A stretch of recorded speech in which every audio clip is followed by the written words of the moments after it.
အခုဖက်ပြမှာကတော့မောင်စုရှင်ဘာသာပြန်ထားတဲ့အသေးအမွှားအေးမထားဖို့နီးလန်းတရားတွေကအသေးအဖွဲကိုအေးမကဲပါနှင့်ဆိုတဲ့စောင်းပါဖြစ်ပါတယ်အကျွန်ုပ်တို့သည်မကြာခဏဆိုသလိုပင်စစ်စစ်တွေးကြီးကစာမဖွဲလောက်သည့်ကိစ္စကလေးများကိုစာဖွဲ့ကရေးကြီးခွင်ကျယ်ဖြစ်အောင်ပြုလုပ်နေမိတကြသည်မဖြစ်လောက်သည့်ကိစ္စကလေးများကိုအတွေးတိမ်တောင်ဆင်၍ပုံကြီးချက်မိတကြသည်ကားမောင်းနေစဉ်တဦးတယောက်ကကိုရှိမှဖြတ်တက်သွားခြင်းခံရသည့်အဖြစ်မျိုးနှင့်ကြုံရသည်သူ့ဘာသာသွားပါစေတော့ဟုပေရာလကန်ပြုကာကိုကိစ္စကိုဆက်မလုပ်ဘဲကျွဲမိတိုထိုက်သည်ဟုတိုပြည့်အောင်တိုလိုက်မိကြသည်ထိတ်တိုက်တွေးပြစ်လိုက်မိအရေးကိုတွေးလိုက်မိသေးသည်ထိုကိစ္စကိုမေ့ပျောက်ပြုလုပ်ရမည်အစားအခြားတယောက်ကိုဖောက်တယ်ချမိအောင်ချလိုက်ရသည်ထို့သို့ဖြတ်တောက်ကြော်တက်သွားသူအားတဏီရရာတွင်သူထိုက်နှင့်သူရှိပါစေတော့ဟုအေးလူဘာကြောင့်သဘောမထားနိုင်ပါသနည်းထိုသူဤအမောတကောအလောတကြီးအဖြစ်ဤပင်ပန်းဆင်းရဲခြင်းကိုတွေးစားလျက်စာနာစိတ်ပွားဖို့ကြိုးစားလျင်လဲရနိုင်ပါသည်ထိုနည်းဖြင့်ကိုဘာသာအခြေမပြတ်စိတ်ချမ်းသာသောအဖြစ်ကိုထိမ့်သိမ်းလျက်သူတစ်ပါးပြဿနာတွင်မပါဝင်မိစေဘဲလက်ရှောင်နိုင်ဖို့ဖြစ်သည်ဤဥပမာကဲ့သို့အလားတူမဖြစ်စလောက်အသေးအဖွဲကိစ္စကလေးများဘဝတွင်နေ့စဉ်ကြုံရတတ်သည်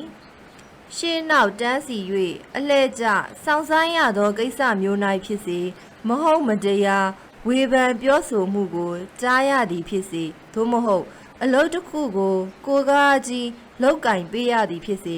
မဖြစ်စလောက်ကိစ္စကလေးများကြောင့်ပူပန်ကြောင်းကြမဖြစ်တတ်လျင်အကျိုးများစွာရရှိနိုင်ပေသည်လူအများတို့သည်ဤနည်းဖြင့်အသေးအဖွဲကလေးများကိုအရေးကဲကအားဆိုင်နေခြင်းဖြင့်ဘဝ၏ရတ္တအလှတို့နှင့်လုံးကြီးဝေးကွာနေရလေသည်ထိုအလှရတ္တတို့နှင့်နီးစပ်အောင်လောက်ကရန်တကယ်တမ်းပန်းနိုင်ထားမိမည်ဆိုပါကမိမိတွင်ကျင်နာတတ်သောဖော်၍စာနာတတ်သောအားအင်များရှိလာသည်ကိုတွေ့ရလိမ့်မည်ဖြစ်ပေသည်နောက်ထပ်ဖတ်ပြမယ့်တပုဒ်ကတော့မပြေဝခြင်းကိုရိုးမယ်ဖွဲ့မနေပါနှင့်ဆိုသည့်ဆောင်းပါးဖြစ်ပါတယ်လောကတွင်အရာရာပြည့်စုံ၍စိတ်ဤငြိမ်းချမ်းခြင်းကိုရရှိထားသူဟု၍မတွေ့ဘူးသေးပါပြည့်စုံခြင်းနှင့်စိတ်ငြိမ်းချမ်းခြင်းတို့ကိုလိုအပ်ချက်မှာတစ်ခုနှင့်တစ်ခုဆန့်ကျင်သောသဘာဝရှိသည်အကြောင်းကိစ္စတစ်ခု၌သူ့ဘာသာရှိနေသောအခြေအနေတစ်ခုကိုစိတ်ကြိုက်နည်းဖြစ်စေရန်အစွဲအလန်းကြီးနေမိလျင်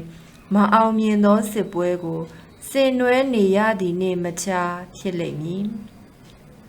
ကျွန်ုပ်တို့သည်လက်ဝယ်ရှိသောအခြေအနေကိုတင်းတိမ်ကျင့်တတ်ရမည်အစားလွဲမှားနေသောအခြေအနေတစ်ခု